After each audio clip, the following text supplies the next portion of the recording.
Ako si Darwin, ang primary operator ng EcoSolvent dito sa Pellets. Ito po yung EcoSolvent printer as of April 23. Bihira lang po ito magamit.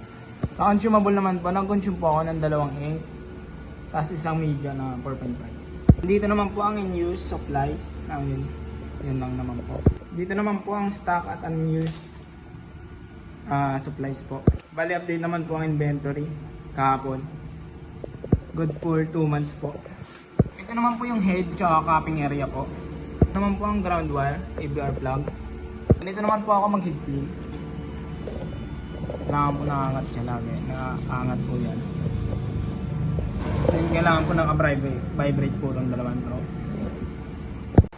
Ito naman po yung nozzle check niya.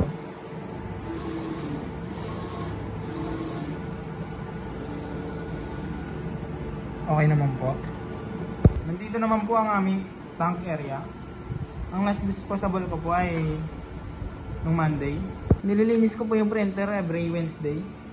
Kaya malinis naman po. Ito naman po yung ABR. Ang status po nito ay good condition po. Sa PC naman po, nababalance ko naman po yung level ng C nya. Tama lang.